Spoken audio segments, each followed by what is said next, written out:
আপোনালোকে নিজেই ৰাইজ হৈছে আমি আপোনালোকক একত্ৰিত কৰিছো সেইকাৰণে প্ৰথমতে কৈছিলো যে এই গানৰ জৰিয়তে আমি সমন্বয়ৰ বাৰ্তাটো দিব খুজিছো গানৰ জৰিয়তে সমন্বয়ৰ বাৰ্তাটো দিয়াৰ লগে লগে ইয়াত বিভিন্ন সমস্যাবিলাক উপস্থাপন হ'ব ইয়াক দুখ দুৰ্দশা মানুহখিনি অনুভৱ হ'ব তেতিয়া লাগিব নহয়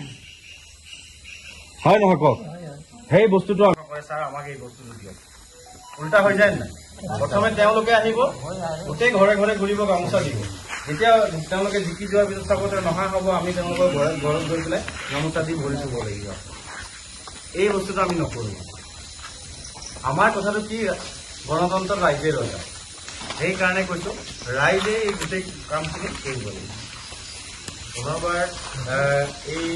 দেৰিও হৈ আহিছে প্ৰত্যেকৰ দিনকেইটা আমি কথা বতৰা পাতিয়ে থাকিম সমস্যাবিলাক উপস্থাপন হৈ থাকিব লগে লগে ৰিজাল্টটো নাহে কিন্তু আপোনালোকে অনুভৱ কৰিব পাৰিব যে লাহে লাহে লাহে মানুহৰ খোজ যেতিয়া বহি থাকিব তেতিয়া উপলব্ধি কৰিব যে কিবা এটাতো হ'ব নিশ্চয় আপোনালোকে অন্তত এটা মানে অনুভৱ আহিব যে কিবা এটা হৈ আছে হয়নে এই পুনৰবাৰ ক'লোঁ আৰু আজি যিহেতু আপোনালোকৰ মাজৰ পৰা ৰাইজৰ মাজৰ পৰা সভাপতি সম্পাদক যুটীয়া কাৰ্যকৰী সভাপতি আৰু উপ সভাপতি বিভিন্ন সমিতি থাকিব ইয়াত কাৰ্যসূচীটো আমি কেনেকৈ কৰিম এই কথাটো অলপ থুলমূলকৈ আভাসটো দিব আমি দুদিনীয়া কাৰ্যসূচী অনুষ্ঠিত কৰোঁ প্ৰথম দিনটো ভূপেন হাজৰিকাদেৱৰ মাল্যাৰ্পণ বন্তি প্ৰজ্বলন হ'ব ইয়াৰে এই বৃহত্তৰ অঞ্চলৰ 5 গৰাকী বয়োজ্যেষ্ঠ ব্যক্তি আমি নিমন্ত্ৰণ জনাই প্ৰতি বছৰ উদযাপন কৰাৰ দৰে এইবাৰো অসম অৰুণাচল সীমান্ত বৰ্ষৰ ধেমাজিত বিশ্ববন্দিত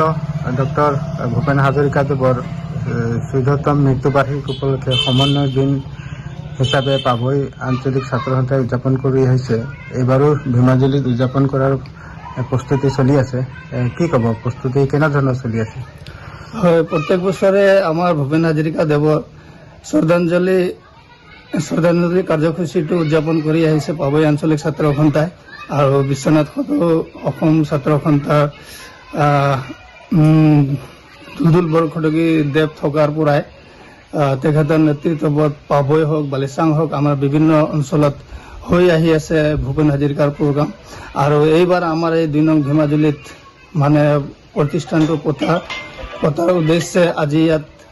আমি একত্ৰিত হৈছোঁ আৰু আমাৰ যোৱা কিবাৰ আছিলে যোৱা দেওবাৰে আমাৰ ইয়াত আলোচনা হ'ল আৰু আলোচনাত আমাৰ কমিটি গঠন হ'ল আমাৰ অভ্যৰ্থনা কমিটি গঠন হ'ল আৰু আমি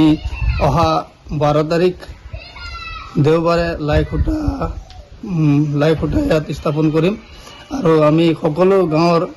ধেমাজি গাঁৱৰ সকলোৱে আহি ইয়াত সহায় সহযোগ কৰিব বুলি আশা কৰিছোঁ কি জনাব এই অনুষ্ঠানটোক লৈ ৰাইজলৈ কি আহ্বান জনাব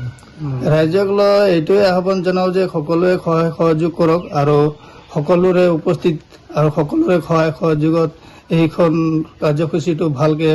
পাৰ হৈ যাওক তাৰ বাবে ভগৱানৰ ওচৰত প্ৰাৰ্থনা জনাইছোঁ আৰু ডক্টৰ ভূপেন